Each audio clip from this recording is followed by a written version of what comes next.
Friends, हमारा जो topic है वो है fraud policy. This is very important topic. ये टॉपिक हमें यह बताता है कि हमने फ्रॉड पॉलिसी कैसे बनानी है, उसमें क्या क्या इंपॉर्टेंट एलिमेंट्स होने चाहिए, ताकि कल को जब फ्रॉड हो तो जिसने फ्रॉड किया उसे भी पता हो कि उसके साथ क्या प्रॉब्लम आ सकती है, और कंपनी को भी पता हो कि उसने क्या क्या एक्शंस लेने हैं। तो इस केस में जब आप पॉलिसी बना लेते हैं तो बहुत से लोग वैसे ही बैकफुट पे चले जाते हैं, वो फ्रॉड नहीं करते हैं। और जिन्होंने करना होता है वो ऑब्वियसली पॉलिसी बनी या नहीं बनी, उन्होंने फ्रॉड करना ही करना। लेकिन कुछ लोग एटलीस्ट पॉलिसी की वजह से बैकफुट पे चले जाते हैं। प्रॉपर डेफिनेशन जो है वो ऑर्गेनाइजेशन के अंदर होनी चाहिए फ्रॉड की। ठीक है, फ्रॉड है क्या बेसिकली? क्या आप मतलब क्या आपने अगर ऑर्गेनाइजेशन के अंदर कंपनी का लैपटॉप यूज़ किया है, अपना पर्सनल अकाउंट बनाया ईबे के ऊपर, आपने जो है वहाँ पे जाके अपना स्टफ़ बेचा है, आप कुछ ऑनलाइन बिजनेस कर रहे थे कंपनी के टाइम के को यूज़ करते हुए, क्या ये फ्रॉड है? क्या आपने कंपनी की व्हीकल को यूज़ किया संडे को कहीं बाहर जाने के लिए, अपना पर्सनल काम किया या अपना पर्सनल बिजनेस किया संडे को, तो क्या ये फ्रॉड है? तो फ्रॉड की डेफिनेशन ऑर्गेनाइजेशन क्या कहती है? क्या फ्रॉड, वो किस काम को फ्रॉड समझती है, किस काम को वो फ्रॉड नहीं समझती? तो इसलिए फ्रॉड की डेफिनेशन जो है वो क्लियर होनी चाहिए, ताकि एम्प्लॉयज़ उसको मिसअंडरस्टूड ना कर सकें, उसमें कंफ्यूज ना हो जाएं। तो जिन्होंने फ्रॉड ना करना वो फ्रॉड कर बैठे हो, जिन्होंने फ्रॉड करना वो शायद फ्रॉड ना कर सके, तो कुछ भी सिनेरियो होकर हो सकता। तो एक्चुअली फ्रॉड है क्या, इसकी प्रॉपर डेफिनेशन होनी चाहिए आपकी पॉलिसी के अंदर। जैसे कि देखें, सेकेंड पैराग्राफ में लिखा हुआ है, if an employee borrowed the employee's digital camera makes pictures of his personal property.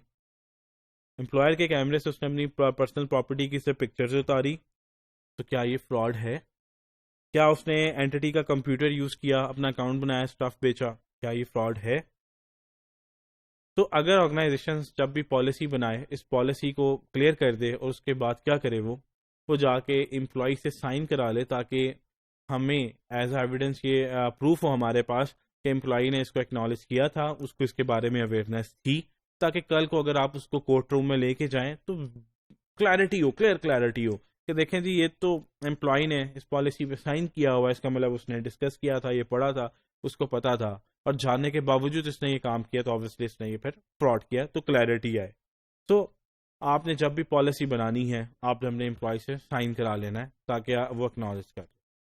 Okay, ये तो बहुत इंपॉर्टेंट बात थी। अब पॉलिसी के अंदर चीज़ें होनी क्या चाहिए, कौन से ऐसे इंपॉर्टेंट एलिमेंट्स हैं जो आपने अपनी पॉलिसी के अंदर डिस्कस करने हैं, क्लियर करने हैं, ताकि एम्प्लॉय उसको पढ़े और उसको क्लियर अंडरस्टैंडिंग हो जाए। आपने बताना है फ्रॉड की डेफिनेशन, एनी डिसऑनेस्ट और फ्रॉडलेंट एक्ट, कि डिसऑनेस्ट फ्रॉड है क्या, और फिर उसके बाद डिसऑनेस्ट या फ्रॉडलेंट एक्ट है क्या। ठीक है, उसमें क्या क्या एक्ट्स हो सकते हैं वो आपने एक्सप्लेन करने हैं। फिर वायोलेशन ऑफ फेड्यूशरी रिस्पॉन्सिबिलिटीज, जो आपकी फेड्यूशरी रिस्पॉन्सिबिलिटीज हैं, अगर आप उसकी वायोलेशन करते हैं तो उस केस में क्या प्रॉब्लम्स आपको फेस करने पड़ेंगी, क्या क्या एक्शंस आपको फेस करने पड़ेंगे, तो क्या वो डिसऑनेस्टी है या नहीं है, तो उस केस में आपको एक्शंस क्या फेस करने पड़ सकते हैं वो भी आपको डिफाइन करने। Miss appropriation of funds, securities, supplies और अदर एंटिटीज एसेट्स, अगर आपने कोई मिस अप्रोप्रिएशन की है तो उसके बारे में बताएं, मिस अप्रोप्रिएशन है क्या, और उस केस में क्या क्या डिसिप्लिनरी एक्शंस हो सकते हैं, आपको पेनल्टीज क्या पड़ सकती हैं, जॉब्स के हवाले से क्या हो सकता है, तो क्या आपको प्रोसिक्यूट किया जा सकता है, आपको अदालत में लेके जाया जा सकता है। तो सारी चीज़ें आप पॉलिसी के अंदर क्लियर करेंगी कि एंटिटी इस डिसऑनेस्टी या फ्रॉड के अगेंस्ट ये एक्शन ले सकती है। ठीक है, फिर है unauthorised use of entities assets such as equipment of personal use. आप ये भी बताएं कि unauthorised use of entity assets क्या है, अगर आप उसमें कोई बाउंड्री लाइन क्रिएट करना चाहते हैं। जैसे क्या ऑर्गेनाइजेशन जैसे गाड़ियां दे देती है, तो वो इतनी नजर नहीं रखती है कि एम्प्लॉय जो है वो अपनी फैमिली को संडे को लेके जा रहा है तो उसने फ्रॉड किया है। No, this is not the fraud. हमारा ऑर्गेनाइजेशन इसको फ्रॉड कंसिडर नहीं करती है।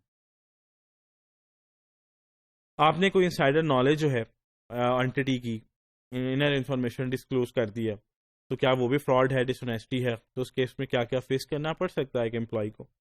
आपने कॉन्फिडेंशियल इन्फॉर्मेशन अगर डिस्क्लोज की तो उस केस में क्या क्या पेनल्टीज हैं, क्या क्या सजाएं हैं, क्या क्या पनिशमेंट्स हैं, प्रोसिक्यूशन है नहीं है, जॉब से टर्मिनेट किया जा सकता है नहीं किया जा सकता।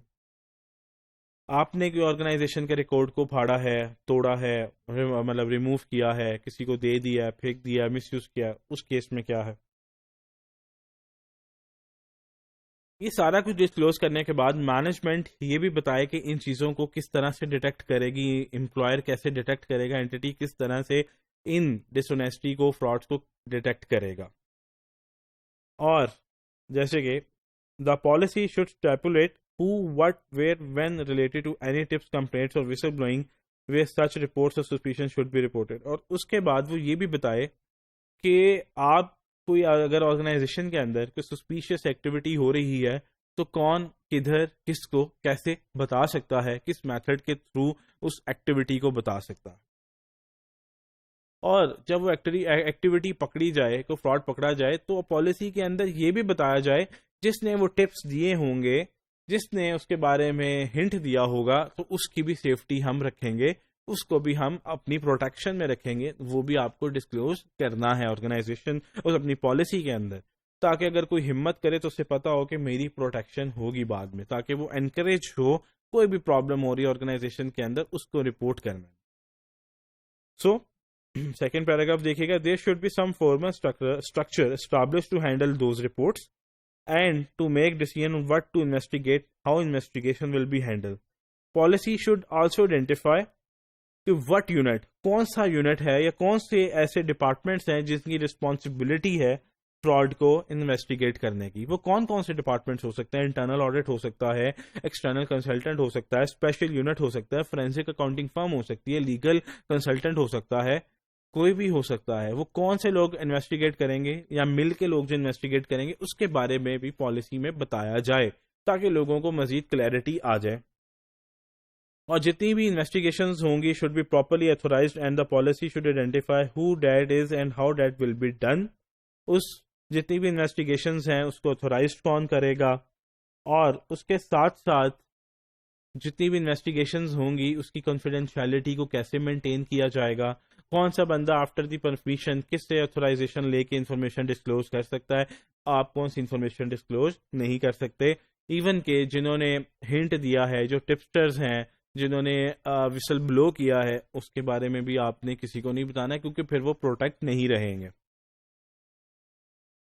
और पॉलिसी के अंदर यह भी बताया जाए कि किस केस में आप प्रोसिक्यूट करेंगे डिफेंडेंट को जिसने नुकसान पहुंचाया होगा, किस केस में आप प्रोसिक्यूशन नहीं करेंगे, अदालत में नहीं लेके जाएंगे। वो कुछ भी हो सकता है, आप कह सकते हैं जी इतनी अमाउंट से कम फ्रॉड हुआ तो हम नहीं लेके जाएंगे, इतनी अमाउंट से हुआ तो हम ज़्यादा ले जाएंगे। अगर आपने कोई और इशू किया है, हरासमेंट की है, तो उस केस में हम अदालत में लेके जा सकते हैं। कहने का मतलब यह कि आपने डिफाइन करना अपनी पॉलिसी में कि किस केस में आप प्रोसिक्यूशन करेंगे, किस केस में आप प्रोसिक्यूशन नहीं करेंगे। और ये सारा कुछ, फ्रॉड क्या है, फ्रॉड किसको कहते हैं, कौन सा जो इवेंट है या एक्ट है वो डिसऑनेस्टी में आता है, कौन सा फ्रॉड में आता है, टिप्सटर्स कहाँ पे अपनी वो कंप्लेंट लॉन्च करवा सकते हैं, कौन कौन इन्वेस्टिगेशन कर सकता है, और उसके साथ साथ मैनेजमेंट का क्या रोल है, कौन कौन कॉन्फिडेंशियलिटी को मेंटेन रखेगा। ये जब सारा कुछ आप एक पॉलिसी में बना दें तो ये पॉलिसी आप कम्युनिकेट करते हैं अपने सारे के सारे एम्प्लॉयज़ में, और उनसे फिर आप साइन ले लें ताकि वो एक्नॉलेज कर दें कि हमें इस कंपनी की पॉलिसी के बारे में पता है, ताकि कल को कोई भी डिसऑनेस्टी करे या फ्रॉड करे तो आप उसको अगर कोर्ट रूम में लेके जाना चाहते हैं तो आप लेके जा सकते हैं। वहां पे आपके पास एविडेंस होगा कि इसको इस पॉलिसी के बारे में पता था, तो कोई एम्बिग्विटी नहीं आएगी आप। सो जैसे कि the policy should be communicated to all employees and much like an ethics policy should be signed by each employee to indicate his or her voluntary agreement to comply. So it should be promoted and communicated in the entity's literature. Organisations के अंदर एक internal literature निकलता है, news letter निकलता है, तो उसके अंदर आप एंडोर्समेंट दें, टॉप मैनेजमेंट भी एंडोर्स करे कि हमने फ्रॉड नहीं करना, हमारे लिए सबसे इंपॉर्टेंट एलिमेंट है इंटेग्रिटी और लॉयल्टी के साथ काम करना। तो पॉलिसी जब आप बनाएं सारी एलिमेंट्स को कवर करें और फिर उसके बाद एम्प्लॉई को सर्कुलेट करें, उससे साइन लें कि वो कंप्लाई करेगा, उसके बाद उसको फाइल में रखें, अपने रिकॉर्ड का हिस्सा बनाएं, ताकि कल को कोई मसला हो तो आप इसको कोर्ट रूम के अंदर आप एज एन एविडेंस इसको प्रोड्यूस कर सकें।